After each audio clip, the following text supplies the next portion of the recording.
Shabbat Shalom, mais uma vez, aos nossos irmãos, sejam muito bem-vindos a mais um estudo da Paraxá. A Paraxá hoje, a porção desse sábado, ela é uma porção especial.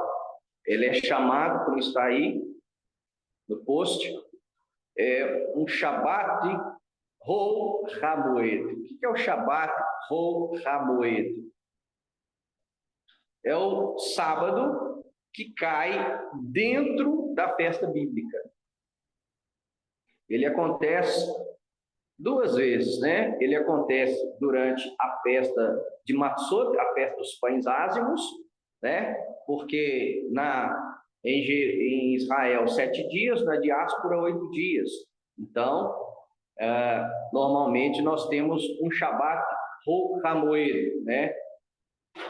O sábado intermediário, o sábado que cai dentro de, ou seja, uma festa dentro de outra festa, que o sábado é a nossa festa semanal. Nós temos uma festa semanal, que é o Shabbat, que é o sábado. E também coincide na festa de Sukkot, tabernáculos, que são também 8 dias na diáspora, né? Então sempre tem o Shabbat Hol HaMoed, que é o sábado que cai dentro de uma festa, de uma Hagim, de uma Moed, né? É interessante porque a gente tem o hábito de falar festa, né? E festa em hebraico é Hag. Só que no texto bíblico não está Hag. No texto bíblico, quando você lê, está Moed. E Moed é o quê? Doutor David Stern, na Bíblia Judaica, ele traz tempos determinados. Moed são tempos determinados. Ou seja, é aquilo que a gente sempre fala, Deus tem um calendário. Ele tem um calendário e ele deu esse calendário ao povo dele. Deus trabalha com um calendário. E no calendário de Deus, assim como o nosso, né, nosso calendário civil aí, não tem os números lá vermelhinhos, os feriados, no calendário de Deus também tem os vermelhinhos, que são as moedim, são os tempos determinados, né? Que na Bíblia às vezes é traduzido como feriado, é traduzido como sábado, porque as festas também são chamadas de sábados, porque são dias de descanso, são dias em que não se faz trabalho, como a festa semanal, como o Shabat propriamente dito, ok? Então, nós estamos aí dentro de uma moeda, dentro de um tempo determinado pelo Eterno. Esse tempo determinado para quê? É um tempo determinado em que nós nos encontramos com o Eterno. Então, os dias que nós estamos vivendo, principalmente o primeiro que nós fizemos o Seder de Pêssah, o jantar de Páscoa, e o último, são Santa Convocações, onde nós nos congregamos e reunimos diante do Eterno. E o Eterno se faz presente por quê? Porque Ele marcou. Ele marcou essa data, Ele marcou esse tempo determinado. E aí você pensa, se um presidente, se um governador, se um prefeito marcasse com você, olha, no dia tal, eu tenho um encontro marcado com você. Como que seria a sua postura? Qual que seriam as suas vestes? Você iria se aplicar, chegar no horário? Só que nós não estamos falando de prefeito, nem de governador, e muito menos de presidente. Nós estamos falando do Eterno, do Todo-Poderoso, do Criador dos céus e da terra.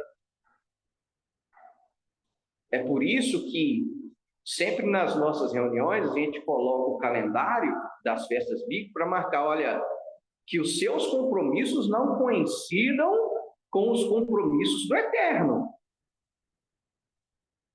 Porque o Eterno marcou uma data com você. A partir do momento que você entregou a sua vida para o Eterno, Ele tem compromisso com a sua vida. Ele falou, olha, esses dias aqui, eu tenho um encontro com você. Aí você pensa, um prefeito, governador, o presidente marcou com você e você não foi. Só que nós não estamos falando nem de prefeito, nem de governador e nem de presidente, nós estamos falando do eterno. Ele vai olhar e vai ver o seu assento vazio. Ele vai olhar e vai ver a sua ausência na congregação dos santos. Então, por isso que a gente tem que prestar muito atenção no calendário do eterno para o nosso calendário, os nossos eventos não venham coincidir com os do eterno. Porque não pode. A partir do momento que eu entreguei a minha vida para o eterno, eu não vivo mais a minha vida, agora eu vivo para o eterno. Isso é evangelho. O que, além disso aí, é outra coisa, menos evangelho, é religião. Os meus compromissos não podem coincidir e não podem sobrepor os do eterno. Não pode. Então, Deus tem um calendário. Eu quero mencionar aqui porque eu achei lindo. Um desses anos atrás, quando nós fomos à Serra do Carmo, e eu entrava, Anita, na casa dos irmãos, eu via pregado na geladeira a folhinha com as datas das festas bíblicas. Aí eu olhei assim e falei, assim como a gente tem costume de deixar lá o calendário nosso pregado,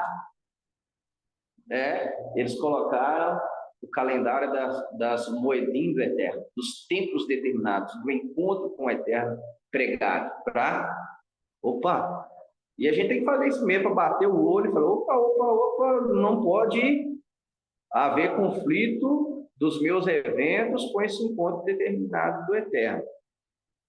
Então, hoje é um Shabat ou Hamoed, é um sábado que cai dentro da festa, e hoje suspende o estudo corrente. Nós iríamos estudar qual paraxá? Nós estudamos a paraxá Metsorá, que foi a paraxá passada. Hoje, se a gente fosse seguir a sequência, nós iríamos estudar a paraxá Aharei Mot, que significa depois da morte. E eu estou doidinho para ministrar essa paraxá, porque eu quero falar sobre a morte.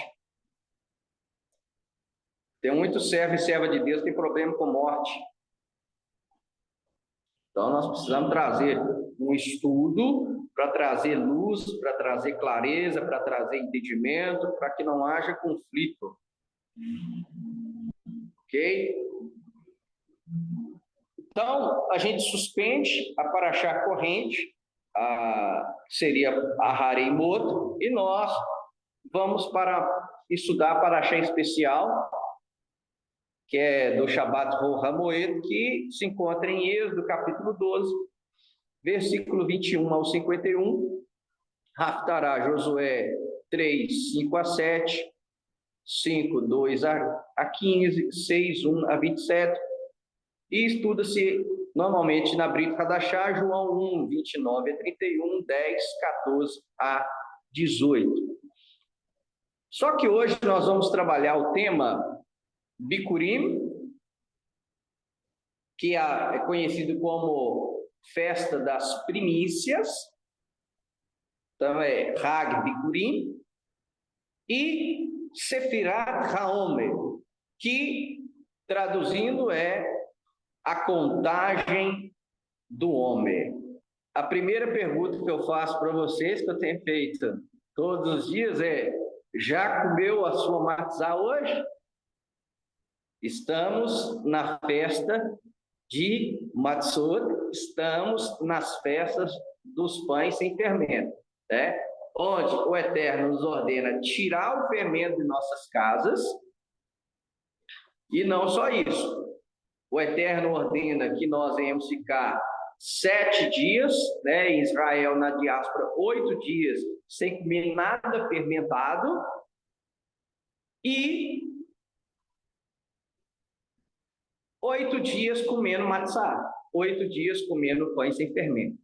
E aí você vai ver que no nosso dia a dia, na nossa rotina, na nossa correria, você vê como que é difícil ficar sem algo simples, sem fermento. Como que você tem que se policiar? Como que você tem que lembrar? É muita pegadinha. Meu Deus do céu!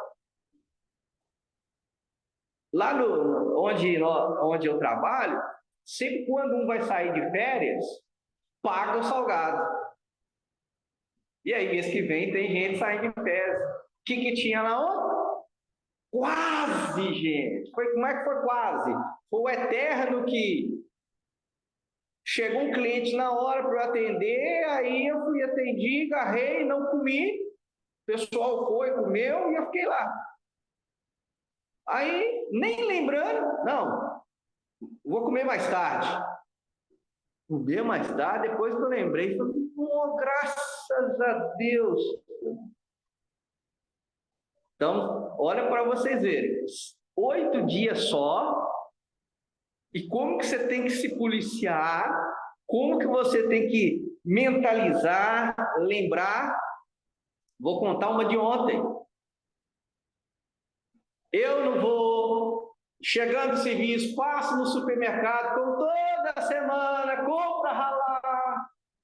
Aí na hora que eu cheguei feliz com a sacolinha, com a ralar que a Rita gosta, ela olhou assim, uai papai, você esqueceu? Esqueceu o quê? Meu Deus. Olha o que eu estou arrumando, gente. Trazer fermento para dentro de casa. Aí saí, levei lá para meu pai, ô pai, trouxe uma rosca do senhor aqui comer, que eu não estou comendo fermento, não, e tal. Então, olha para você ver como que a gente tem que se policiar com fermento. E aí eu queria que a gente olhasse agora para o mundo espiritual. Como que a gente tem que policiar com o pecado? Se com fermento diariamente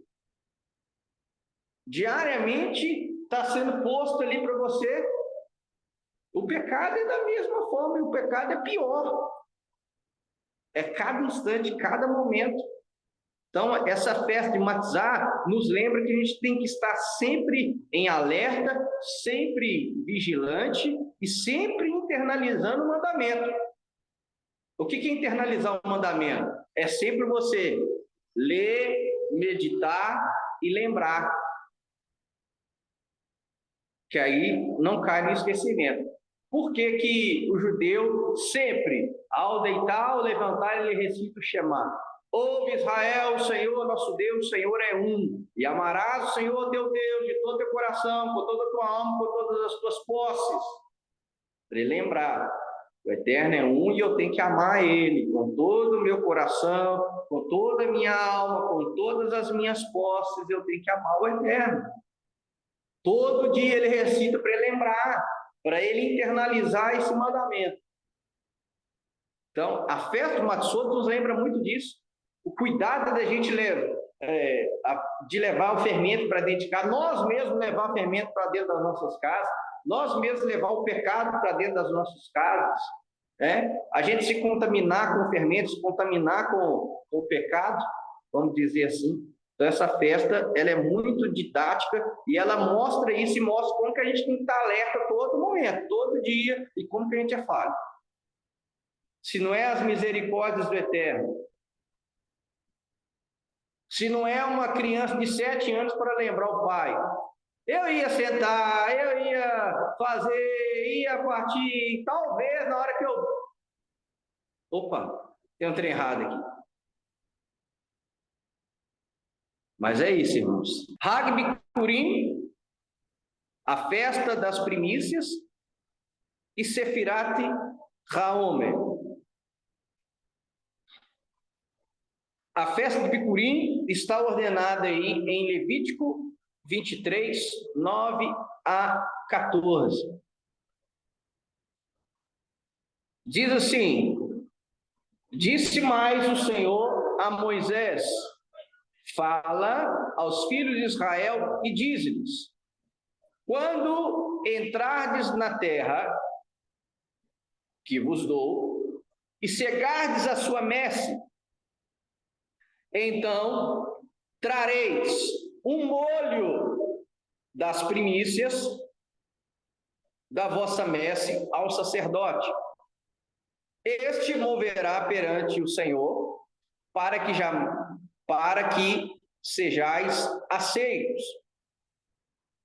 No dia imediato ao sábado, está negritado aí porque não há um consenso.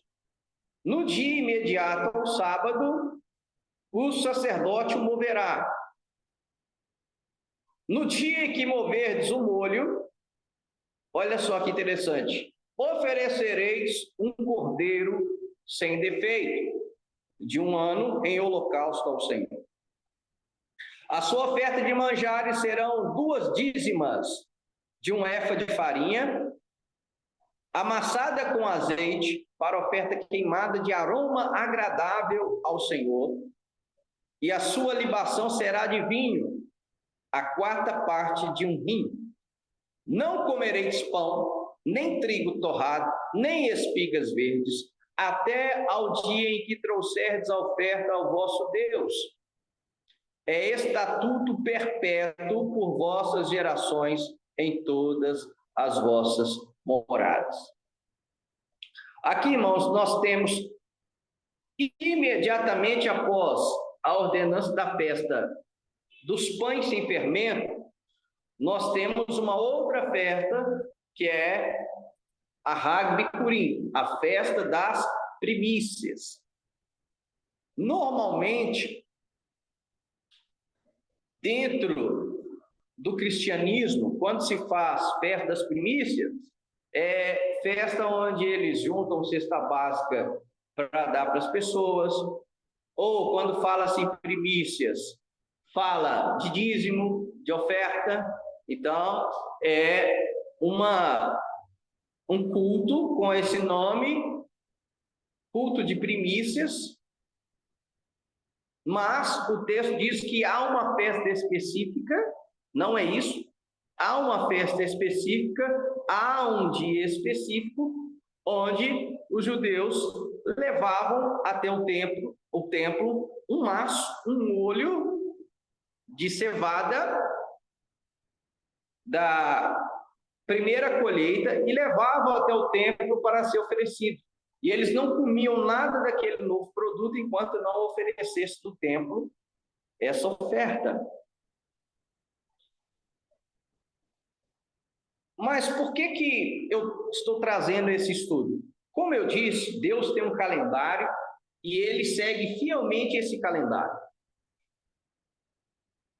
Yeshua, nós vamos ver, ele morre em Pêssar e ele vai ressuscitar em Bikurim, em primícias. E ele vai derramar o Espírito Santo, a efusão do Espírito sobre a igreja, em Shavuot, em Pentecostes. Os maiores eventos da nossa fé foram nas festas. De novo, Yeshua morre quando? Na Páscoa, que celebra a libertação, que celebra o escape da morte, do juízo, e que celebra a passagem da morte para a vida, da liberdade, da escravidão para a liberdade.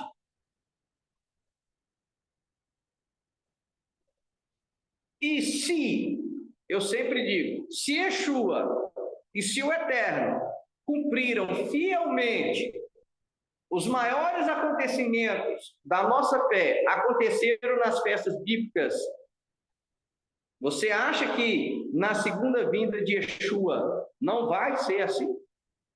Se na primeira vinda ele cumpriu fielmente e os maiores acontecimentos da nossa fé, foi a morte dele, foi em Páscoa, a ressurreição dele foi em Bikurim, em primícias, e o derramamento do Espírito foi em Pentecostes, em Shavuot,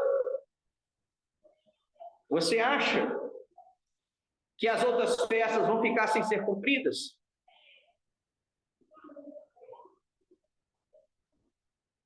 Yeshua, os profetas vão dizer isso, os apóstolos vão dizer isso, ele mesmo diz: eu volto ao som de trombetas. Nós vemos em todas as passagens que falam da volta de Yeshua, tem som de trombeta, de chofar.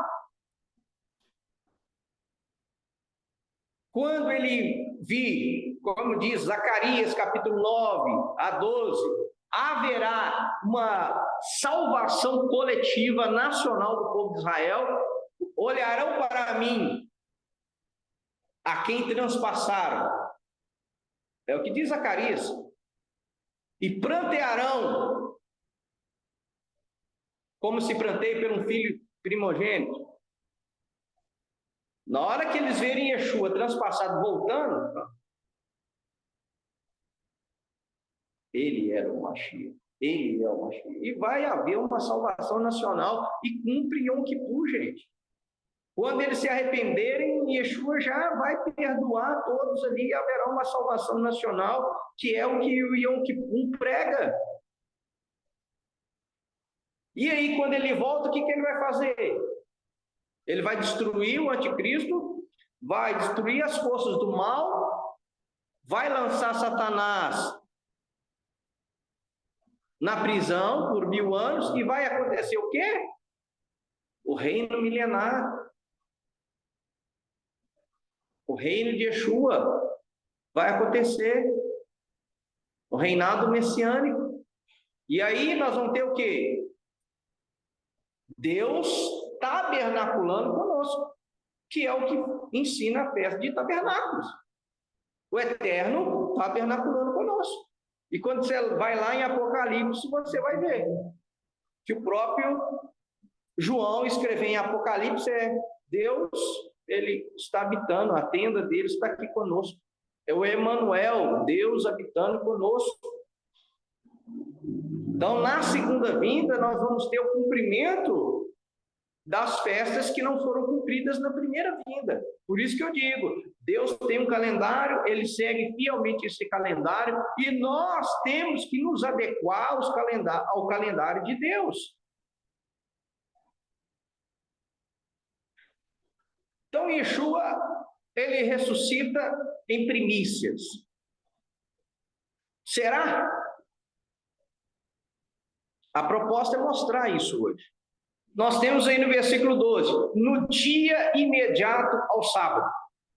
E aí eu coloquei um comentário da Torá da Sefer, que diz: a interpretação dessa frase deu lugar a uma controvérsia entre os fariseus e os saduceus, os quais traduzem a palavra Shabbat, sábado, unicamente como o 7º dia da semana.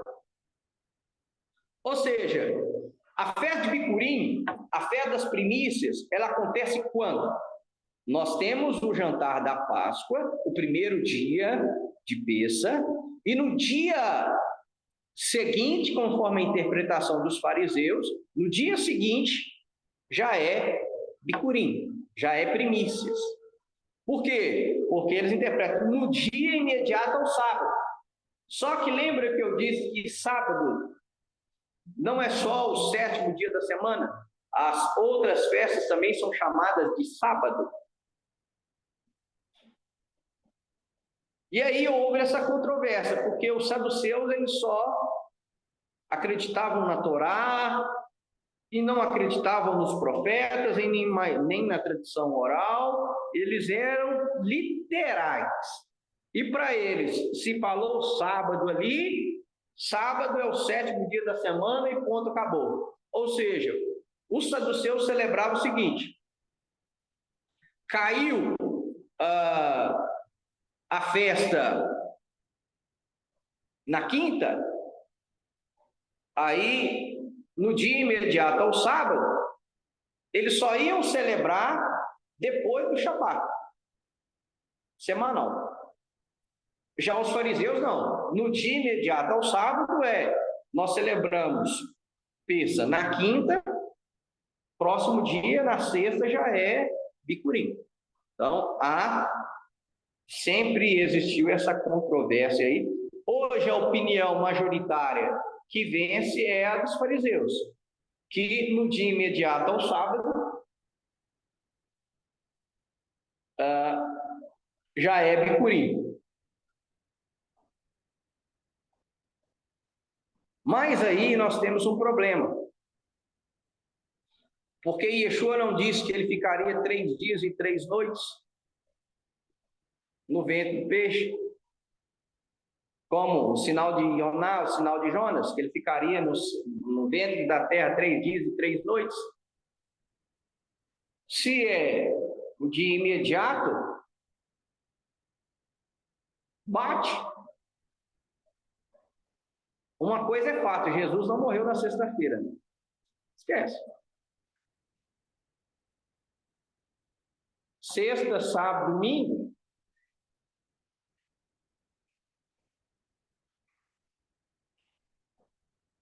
Aí, eu tirei esse slide de um estudo maravilhoso que se chama Torá em Debate.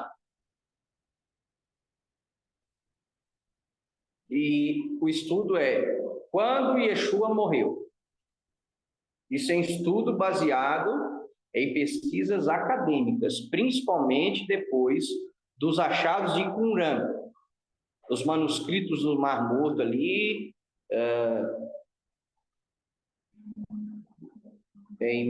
final de 1940, foram achados esses manuscritos do Mar Morto. E aí, baseado em todas as pesquisas, o que nós temos? Yeshua, ele celebra o Pêssar com seus discípulos na quarta-feira.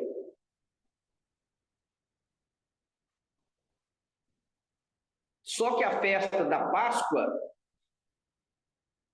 no ano em que ele morre, caiu na quinta.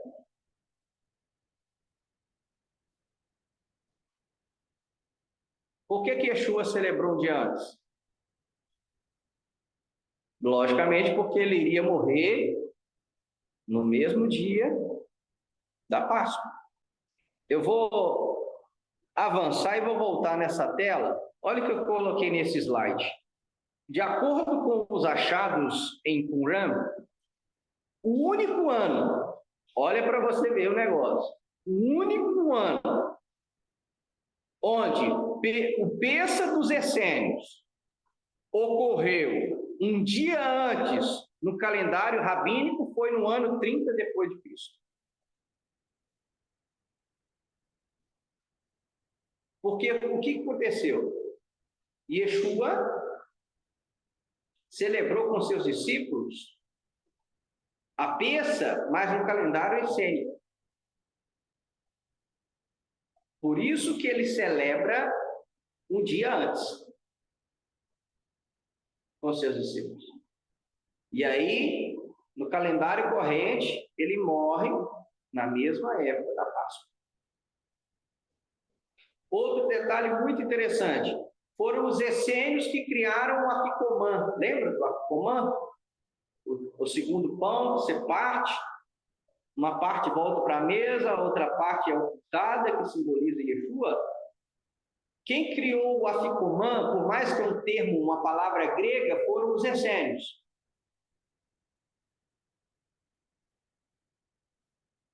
E o afikoman substitui o cordeiro, porque os essênios, eles não iam no templo. O que foi os achados de Qumran, Tiago? Os sacerdotes e levitas legítimos de sangue, quando eles viram a corrupção no templo em Jerusalém, porque o que estava acontecendo dentro do templo na época de Yeshua? Nada novo debaixo do sol. Estava se vendendo título de sacerdote. Então a pessoa não tinha sangue de levita, sangue de Arão, e ele era sacerdote, porque ele comprou o título de sacerdote. Aí os essênios, radicais, vindo aquilo, isso aqui está prestes a ser destruído. Haverá juízo de Deus sobre isso aqui. Isso aqui não vai continuar desse jeito. O que eles fazem? Vão para o deserto. E ficam lá no deserto, morando lá no deserto.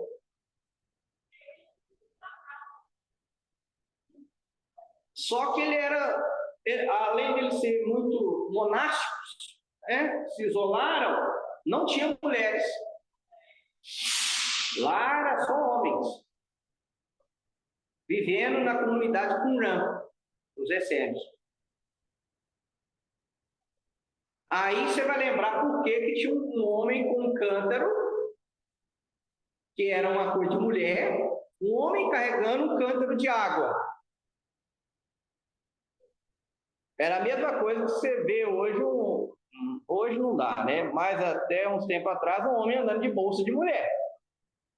Você ia olhar e falar, que coisa diferente, não é comum? Por que será que ele está carregando aquela bolsa? Deve ter algum significado. Às vezes ele está indo ao encontro da mulher dele, levando a bolsa para a mulher dele, esqueceu. Era o mais comum. Por isso que Yeshua falou, olha, vocês vão preparar o jantar de Páscoa para a gente e vocês vão ver um homem carregando um cântaro. No Monte Sião, em Jerusalém, isso é história, arqueologia, pesquisa de pesquisadores de Israel. Os essênios habitavam Jerusalém, principalmente eles moravam ali, tinham a residência deles ali no Monte Sião. Eu visitei Qumran, esse deserto onde acharam,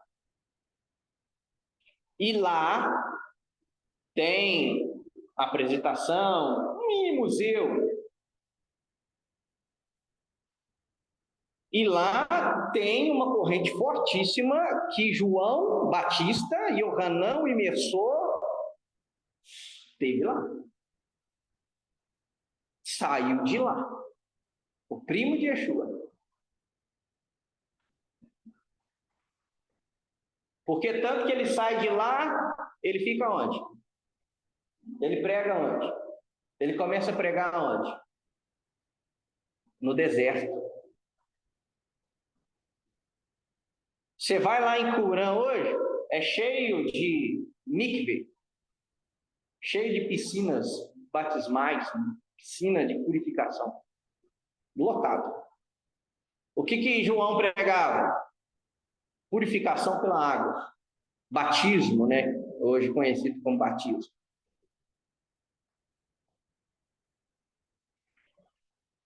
E foi o próprio primo de Yeshua que falou: eis aí o Cordeiro de Deus que tira o pecado do mundo. Foi ele que usa essa frase fortíssima, colocando o primo dele como o Cordeiro de Deus que tira o pecado do mundo. Então, Yeshua tem essa proximidade com os essênios, porque muito provavelmente o seu primo era essênio. E a mesma coisa que os essênios fizeram, que foi condenar a corrupção do templo, Yeshua condenou logo em Pêssego. Yeshua não ficou irado com Roma, com o domínio romano. Yeshua não ficou irado com Herodes. Yeshua ficou irado com os religiosos fazendo corrupção no templo em Jerusalém. Que ele virou mesa, pegou a Zorrague, meteu a Zorrague nos cambis, falando: vocês estão fazendo da casa do meu pai um covil de ladrão e salteadores. O momento que você vai ver Yeshua irado foi contra religiosos que estavam fazendo negócio, comércio dentro do templo em Jerusalém. Você não vai ver Yeshua irado depois. Yeshua fica irado com os religiosos. Yeshua fica irado com a corrupção da fé. com os cambistas dentro do templo, aquela corrupção que existia dentro do templo em Jerusalém. Então, esses eram os essênios. E o calendário deles, ele era diferente do calendário rabínico, o calendário corrente. E sempre é igual hoje. A Páscoa nossa, a Páscoa bíblica, dificilmente vai coincidir com a Páscoa católica. Porque são calendários diferentes. Então, os essênios também com o calendário rabínico nunca batia. O único ano em que bateu, Wesley, foi no ano 30. Ah, mas Jesus morreu em 33. Boa. Se você pesquisar, há um erro no cálculo de quando Yeshua nasceu. Na verdade, ele nasceu 3 ou 4 antes dele nascer. 3 ou 4 antes de Cristo, sabia disso? Depois você pesquisa para você ver. Então, Yeshua, de fato, nasceu, foi 3 antes de Cristo ou 4 antes de Cristo, que coincide com o 33, onde ele morre. E no ano 30 depois do nascimento dele, no calendário, é o único ano em que coincidiu que a Páscoa essênica caísse um dia antes da Páscoa do calendário corrente. Por isso que ele celebra com os seus discípulos, como está aí na quarta-feira.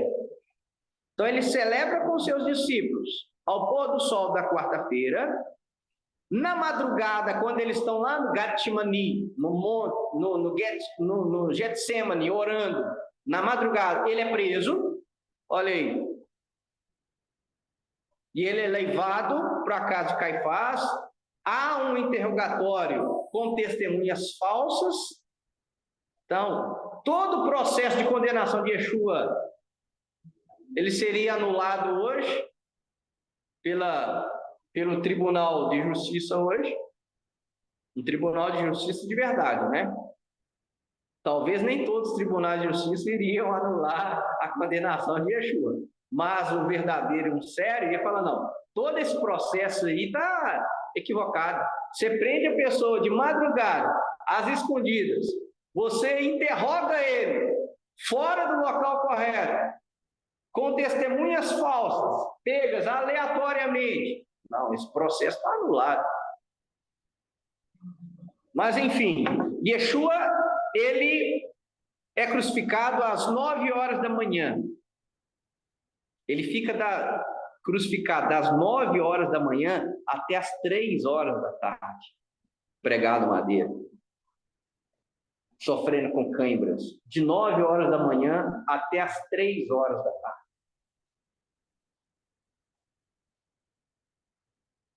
E aí, às 15 horas, ele entrega o seu espírito a Deus.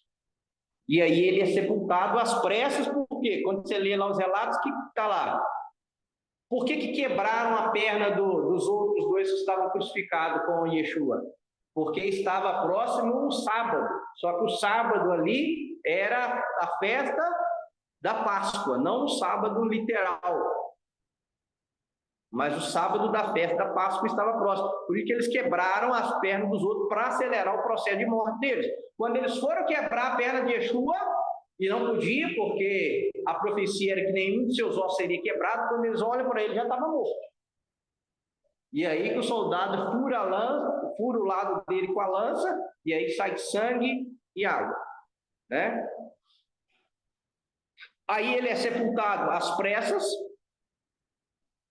e na quinta-feira, ao pôr do sol, começa-se o jantar de Páscoa oficial.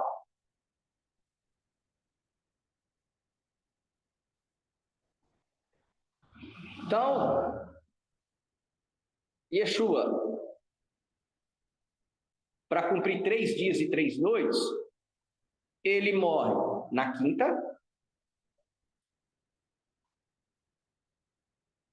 sexta e sábado. Por que, Anita? Ele ressuscita domingo de manhã.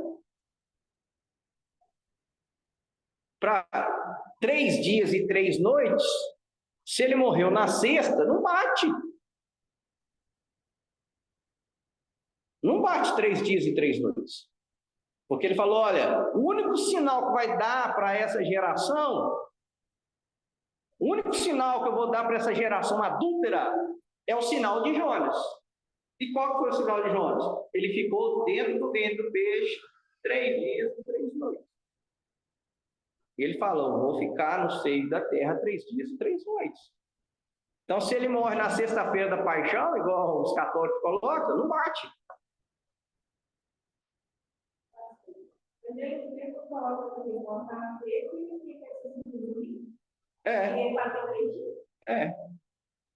Porque eles contam sexta, sábado, domingo, 3.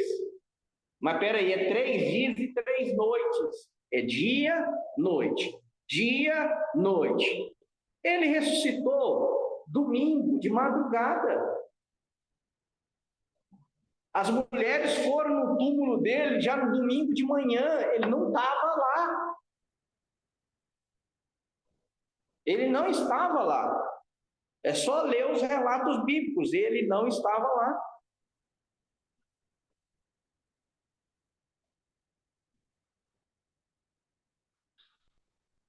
Então, Yeshua morre na quinta.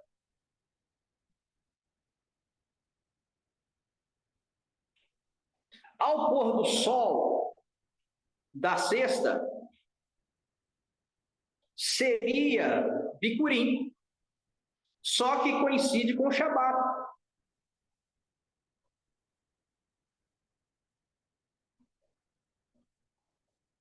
Então, a gente não sabe o horário em que Yeshua ressuscitou de fato.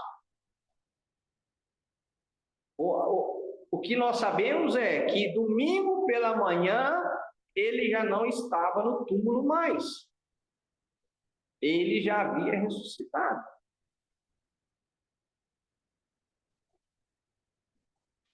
E só ele morrendo na quinta e sendo sepultado é que nós temos 3 dias e 3 noites. Porque o domingo não conta. Domingo ele ressuscitou de madrugada, na madrugada do domingo, primeiro dia da semana. Domingo de manhã, ele já não estava lá. Ele já havia sido ressuscitado. Por isso que ele e Paulo, posteriormente, vão fazer referência à sua morte e ressurreição a Bicurim, a primícias. Olha esse texto de João 12, 24. Você nunca mais vai ler esse texto sem lembrar disso mais. Associar a morte e a ressurreição dele a primícias, que era quando você levava um molho, primeiro molho de cevada no templo para oferecer a Deus. Olha o que Yeshua disse, falando sobre sua morte e ressurreição. Em verdade vos digo, se o grão de trigo caindo na terra não morrer, fica ele só. Mas, se morrer, produz muito fruto. Então, ele está dizendo, olha, para que não fique só comigo, essa filiação a Deus, ao Eterno, eu preciso morrer. Porque se o trigo ele não morre, não há mais produção. Então, essa linguagem que ele usa é a linguagem ali de Bicurim, de primícias. E vai ficar mais claro ainda no slide seguinte, onde nós temos a citação de Paulo, em 1 Coríntios, capítulo 15. Você quer fazer um estudo sobre ressurreição? Como que será a ressurreição? Como que se dará a ressurreição? 1 Coríntios, capítulo 15. 1 Coríntios capítulo 15 é o tratado da ressurreição segundo Paulo. É fantástico. E aí, quando nós pegamos 1 Coríntios 15, 20 a 23, nós temos: mas, de fato, Cristo ressuscitou dentre os mortos, sendo ele as primícias dos que dormem. E quando ele fala que Yeshua é a primícia dos que dormem, é que ele morre, ele ressuscita para nunca mais morrer. Por isso que ele é primícia. Ele foi o primeiro a ser ressuscitado para nunca mais provar da morte. Porque houveram ressurreições na Bíblia, o próprio Yeshua ressuscitou pessoas, os apóstolos ressuscitaram pessoas, os profetas de Israel ressuscitaram pessoas, mas essas pessoas que foram ressurretas, elas morreram de novo. Yeshua é a primícia, porque o Eterno ressuscita ele após 3 dias e 3 noites, e nunca mais vai provar da morte. E nós que cremos em Yeshua, haverá a mesma coisa conosco. Nós podemos até morrer. Se Yeshua não voltar antes da nossa morte, nós vamos morrer. Vamos ser sepultados. Nós vamos provar da morte. Mas quando ele vier, nós seremos o primeiro a encontrar com ele. Nós seremos ressuscitados e encontraremos com ele nos ares, para que onde ele estiver, onde que ele vai estar? Vai para Jerusalém. Nós estejamos com ele também. Ele reina a partir de Jerusalém, no seu retorno. Então, olha só. Visto que a morte veio por um homem, Adão, também por um homem, Adão, veio a ressurreição dos mortos. Porque assim como em Adão todos morrem, nós herdamos a morte a partir de Adão, assim também todos serão vivificados em Cristo, e nós herdamos a ressurreição, a vida eterna, através de Cristo. Assim como, vamos colocar assim, eu não pequei junto com Adão, e eu sofro a mesma consequência de Adão, que é morrer. Teoricamente, você estava em Adão. Só que aí vem Yeshua e também corrige. Assim como você não morreu lá no madeiro para ter a salvação, você não sofreu as consequências do seu pecado, Yeshua sofreu para você para te dar a vida eterna. Que eu vejo muita gente reclamando de Adão, mas eu não vejo ninguém louvando Yeshua por ter a salvação e por não ter que passar o que tem que passar para ter a salvação em vida eterna. Então, versículo 23, para a gente concluir: cada um, porém, por sua própria ordem, Cristo, as primícias, ponto e vírgula. Depois, os que são de Cristo na sua vinda. Então, Cristo ressuscita, e ele é as primícias do que dorme. Por isso que ele ressuscita em Bicurim, em primícias, na época em que os judeus estavam levando seus feixes de cevada no templo. Agora vamos falar do Sefirat Haomer. Sefirat Haomer significa a contagem do Homer, contagem do Homer. E aí nós temos a definição do que é um Homer. É 2,2 litros. Homer é uma medida de sólidos, de alimentos sólidos. Olha só, o que é um Homer? É um maço, é um molho de espigas de cevada. Como é que funcionava na época? Até na época em que existia o templo. fazia-se a oferenda de um homem de cevada recém-colhida. Para quê? Para que Deus abençoasse a nova colheita, e antes desta oferenda não podia comer do novo produto, da nova colheita. Enquanto eles não levassem lá a oferta a Deus, eles não comiam da nova colheita. Ou seja, eles priorizavam o eterno. Isso aqui é muito lindo.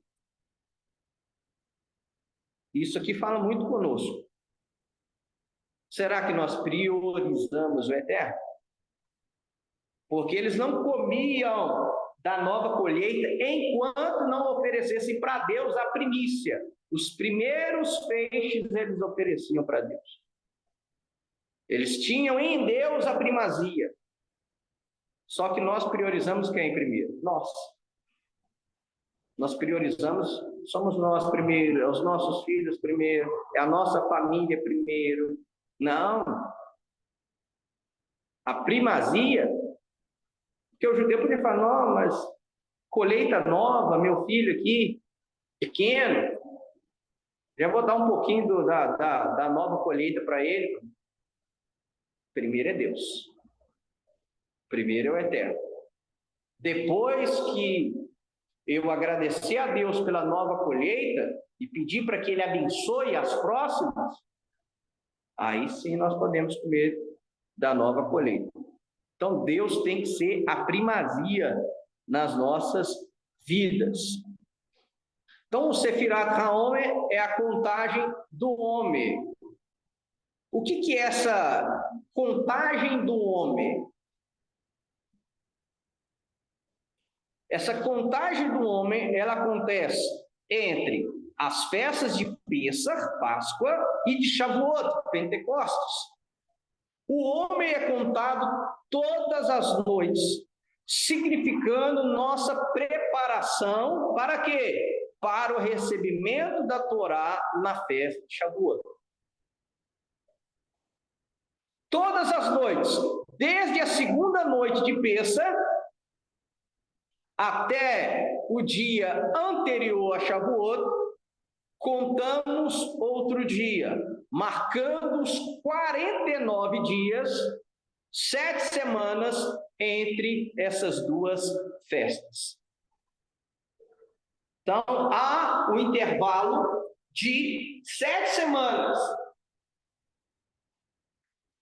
entre Páscoa e Shavuot. Por isso que ela, em hebraico, ela é chamada de Shavuot. Shavuot vem de Shavua. Né? Todo sábado à noite você cumprimenta seu irmão com o quê? Shavua Tov. Uma boa semana. Shavuot, esse outro é o plural de Shavua. Shavuot significa literalmente semanas. Por quê, Sandra? Porque nós contamos 7 semanas de Páscoa até Shavuot. E no 50º dia, no dia 50, nós celebramos Shavuot. Por isso que ela também é chamada, em grego, de Pentecostes, porque Pentecostes significa literalmente, Tiago, 50. Porque são 50 dias até a próxima festa. E aí nós contamos 49 dias. E eu gosto muito porque os sábios, por isso que nós estamos fazendo essa contagem do homem. Primeiro porque é mandamento, Deus ordenou, contarei 7 semanas. E aí nós fazemos essa contagem do homem, toda noite. Contamos 49 dias.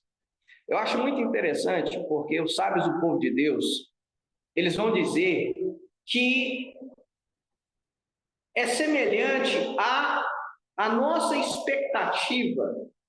Por exemplo, quando você vai sair de férias. Faltam 30 dias para eu sair de férias. Falta 20 dias para eu sair de férias. E você fica naquela expectativa. Você conta, é o famoso ditado, estou contando os dias, não é assim que você fala? E tem que haver e existir em nós essa expectativa de fazer a contagem do homem com essa expectativa. Nossa, nós já estamos no 4º dia da contagem do homem. Está chegando a próxima festa, Shavuot, semanas, Pentecostes. Que nós, como está aí no slide, nós celebramos a entrega da Torá, que foi 50 dias após o povo sair do Egito. E para nós messiânicos, nós não celebramos só a entrega da Torá. Não foi nos dado só a Torá em Shavuot. O que aconteceu em Shavuot também? O que está lá relatado em Atos capítulo 2? O derramamento do Espírito.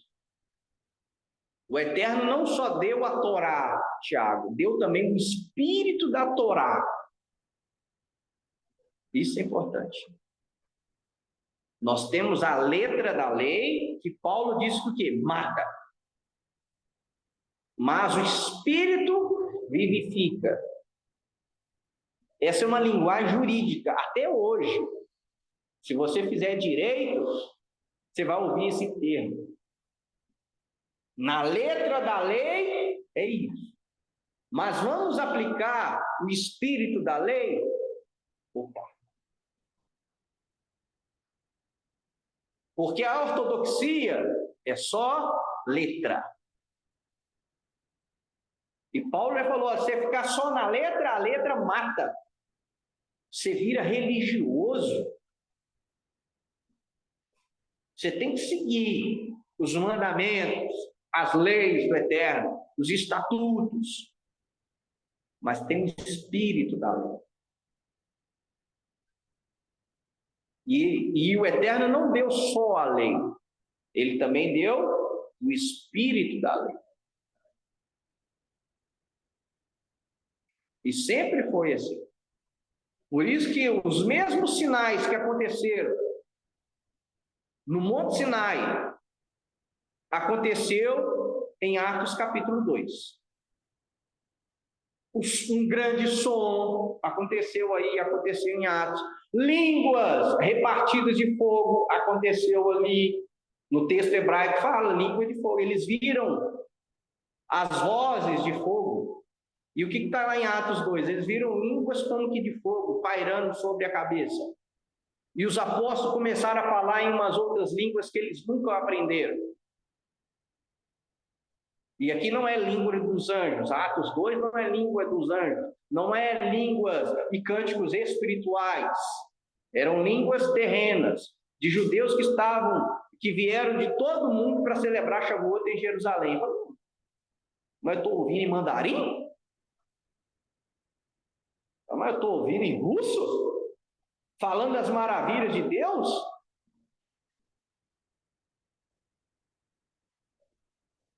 Então eles começaram a ouvir os judeus galileus falando em línguas que eles nunca aprenderam, falando das maravilhas de Deus. Então, é interessante porque a única diferença é que a contagem do homem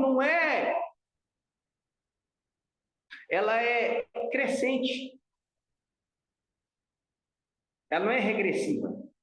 49, 48, 47, não. Ela é progressiva. Ela vai crescendo. Primeiro dia, segundo dia, terceiro dia. Por quê? A ideia da contagem do homem é como se fosse uma escada. Primeiro degrau, segundo degrau, terceiro degrau. Você vai o quê? Se elevando. A ideia de 49 dias, de contar 49 dias, é para você ir se refinando. Por quê? No 50º dia, o que você vai receber? Você vai receber a Torá. Então, eu preciso me elevar espiritualmente para receber a Torá. Eu não posso receber a Torá do jeito que eu estou aqui, porque é algo sublime. Por isso que existe a contagem do homem, para isso. A ideia é você ir subindo, se elevando espiritualmente. Os cabalísticos, os místicos vão falar: o povo de Israel saiu do Egito totalmente na idólatra,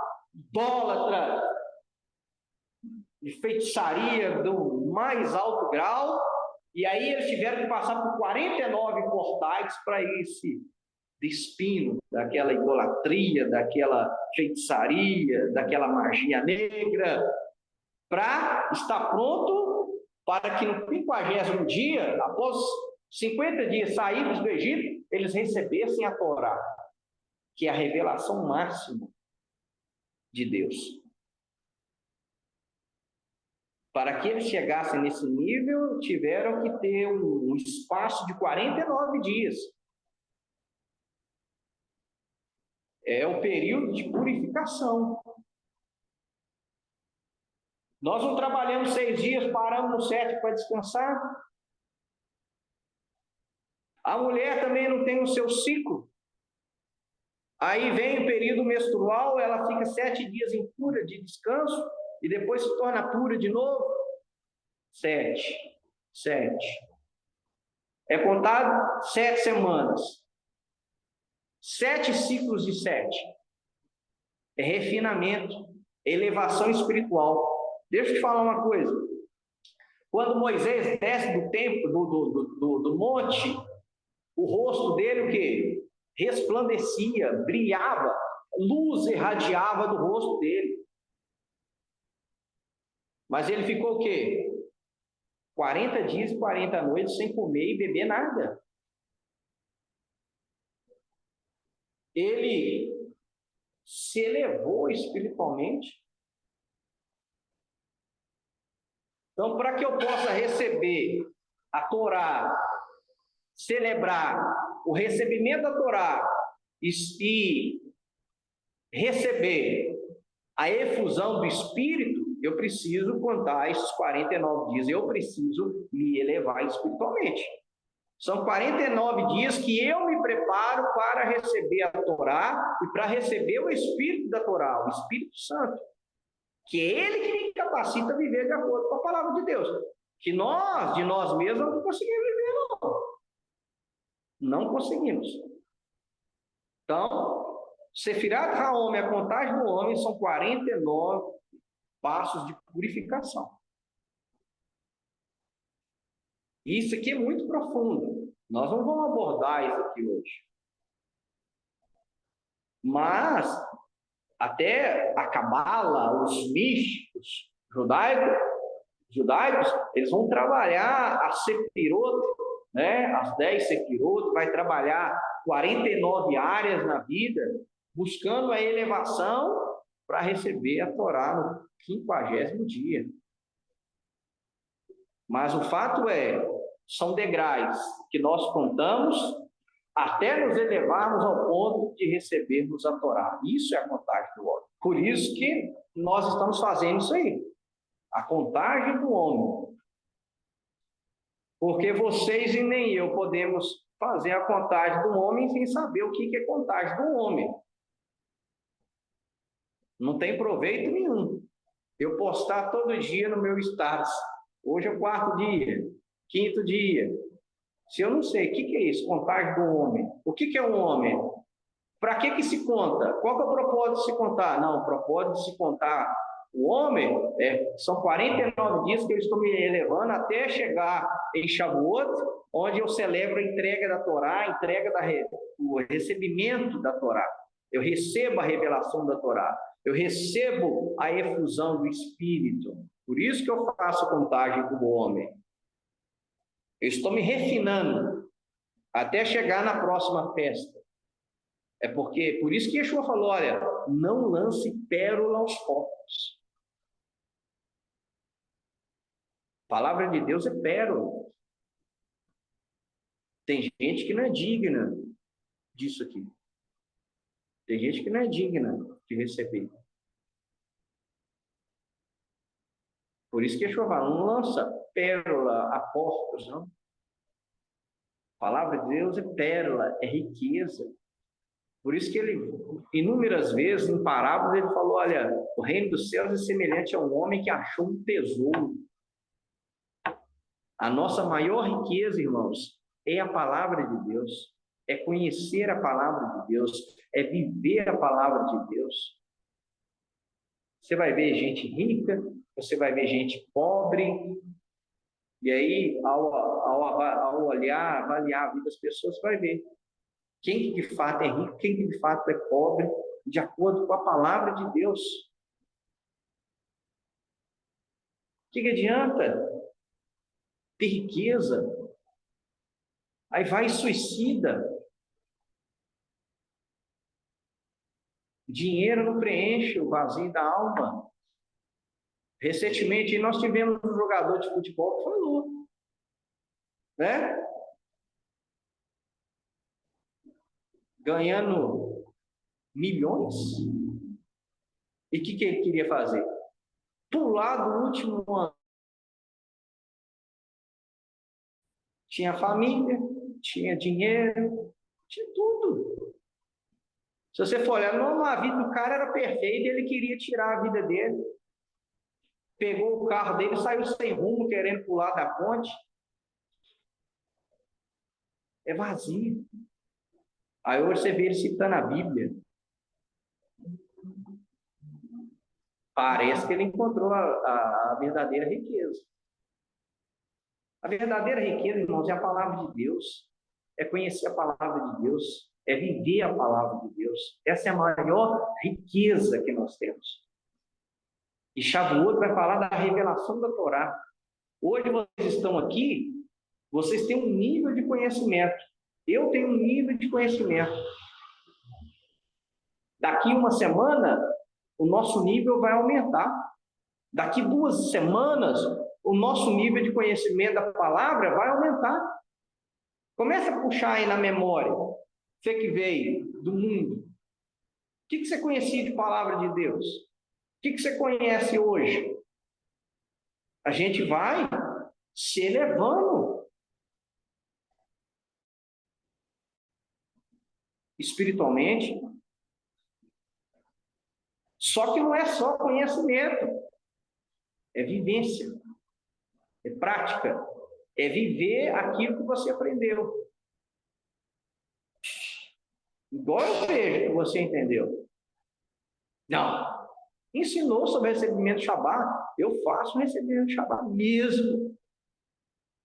Eu aprendi, eu estou vivendo isso. Eu aprendi isso, eu vou viver isso aqui, independente se fulano não está fazendo, se ciclano está fazendo. Eu estou fazendo, porque eu aprendi, eu experimentei, eu vou viver isso aqui.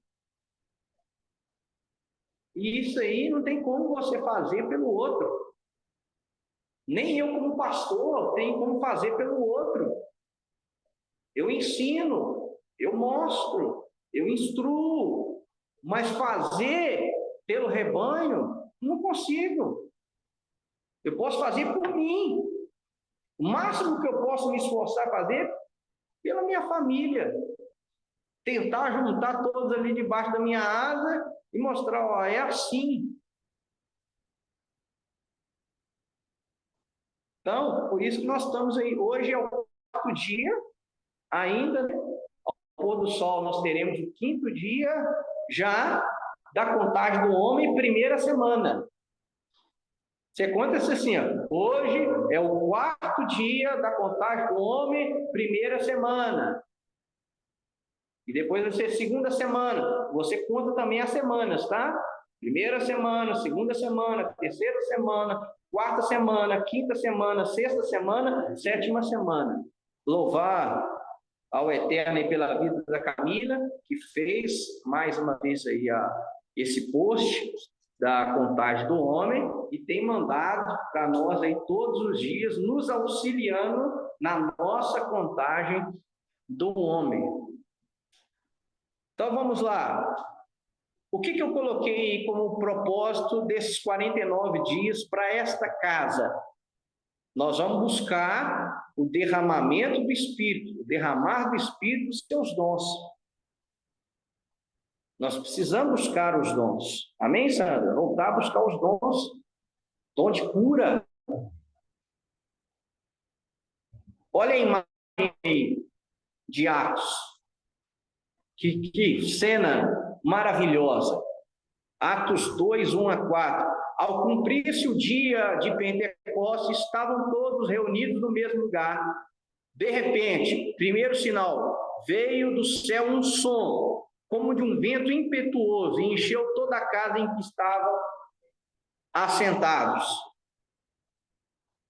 Apareceram distribuídas entre eles línguas como de fogo, e pousou sobre cada um deles. Todos ficaram cheios do Espírito Santo e passaram a falar em outras línguas, segundo o Espírito lhes concedia que falassem. Nós temos que buscar isso. Nós temos que buscar se encher do Espírito ao ponto de começarmos a falar em outras línguas que nós nem sabemos o que é. Mas aqui nós temos a coerência que nem todos vão falar em outras línguas. Porque não é só o falar em línguas que mostra que você é cheio do Espírito Santo. Moisés nunca falou em línguas e ele era cheio do Espírito. Ele era tão cheio do Espírito Santo que Deus falou: vou tirar do que está em você e vou colocar sobre 70. Deus tirou daquilo que estava sobre ele, sobre Moisés, e distribuiu para mais 70. E todos foram cheios do Espírito Santo e começaram a profetizar no acampamento. 2 que não estavam no acampamento, mas que foram escolhidos, começaram a profetizar. 2 profetizando no acampamento, 70 lá diante do Eterno. Nós vamos fazer esses 49 dias orando, irmãos. Orando todos os dias, pedindo pelo derramar do Espírito, pedindo para que o Eterno nos encha com o Espírito Santo, a ponto de sair de nós os dons do Espírito. Olha o que Paulo diz em 1 Coríntios 12, ele falando dos dons espirituais. Porque a um é dada mediante o Espírito a palavra de sabedoria. A palavra de sabedoria é um dom. Você abrir a Bíblia, a falar a palavra de Deus de uma forma extraordinária que depois você olha e fala: não, eu não tenho essa capacidade. Isso é dom de Deus, é o Espírito Santo te capacitando a você a ensinar a palavra com a sabedoria que curso de teologia não te dá. Olha aí, tem um dom de sabedoria, segundo o mesmo Espírito, a palavra do conhecimento. O outro, pelo mesmo Espírito, a fé, o dom da fé. Tem gente que tem um dom da fé. Fala: ô meu irmão, não vai acontecer. Fala: calma, meu irmão. Pela fé eu já estou vendo acontecer. Vamos, porque eu já estou vendo acontecer. Ele tem o dom da fé. O outro, no mesmo Espírito, dons de curar, de você orar pela pessoa e ela receber naquele instante a cura. O outro, não é só cura, a operação de milagres. Operação de milagres vai além do dom de cura, é algo extraordinário. Eu vou dar um exemplo aqui. Um dos meus pais na fé, que faleceu, pastor Alexandre, de abençoada memória.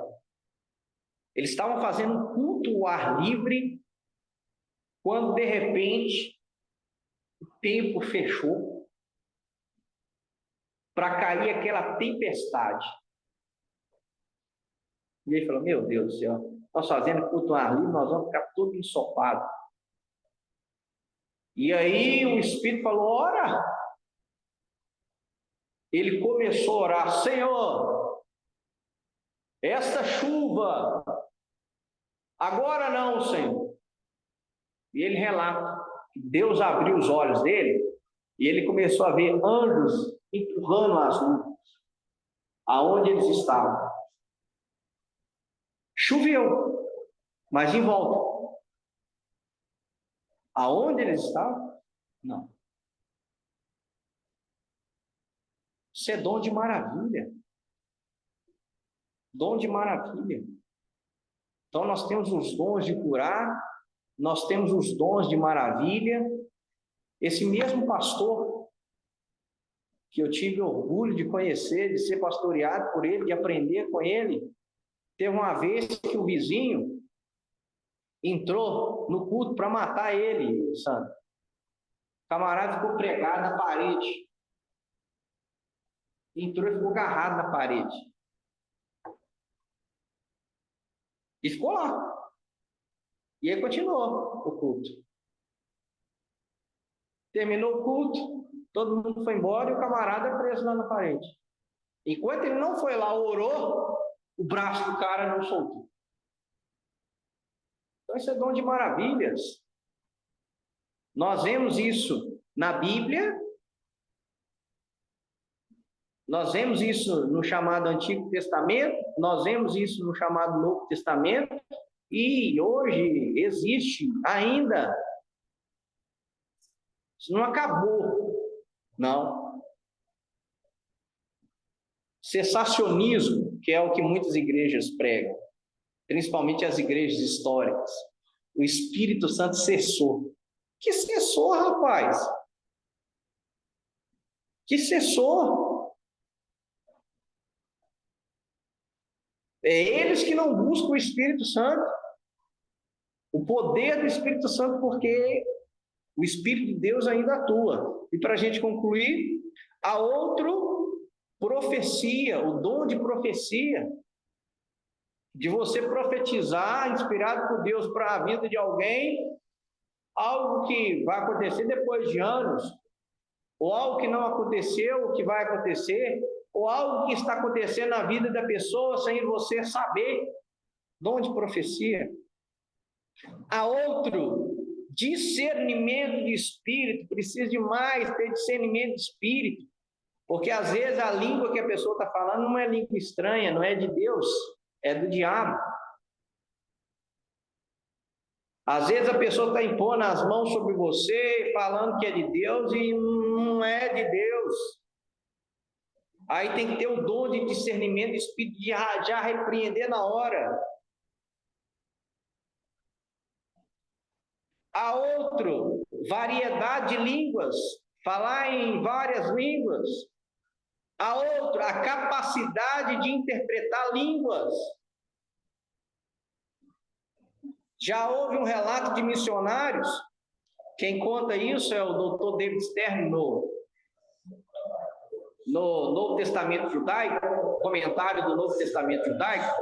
Eles foram evangelizar, caíram na tribo de canibais. E aí os canibais, opa, hoje tem janta. Pegaram os dois missionários, jogou dentro do caldeirão, já ia cozinhar os camaradas vivos. E aí eles lembraram, meu Deus, nós precisamos de algo. O que acontece?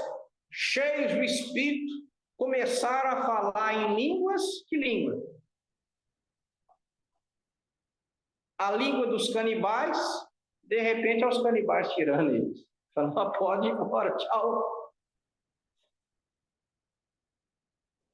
Dons do Espírito.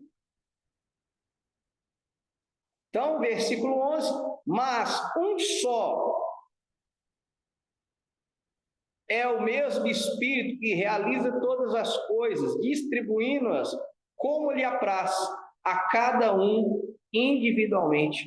Então, não é só ser cheio do Espírito, é ser cheio do Espírito e manifestar os seus dons, que é o que a gente vê muito em igrejas avivadas, né, que se dizem avivados, fala em línguas o culto inteiro, mas é mal pagador, é fofoqueiro, é mentiroso. é promíscuo, mas lá no culto tá.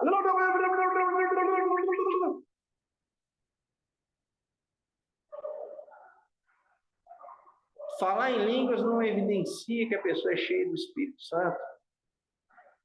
É os dons, é a atuação do Espírito na vida da pessoa e como ela é, como que ela vive o Evangelho.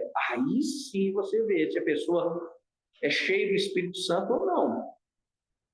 É pela prática, é o que Yeshua falou, pelos frutos os conhecerei.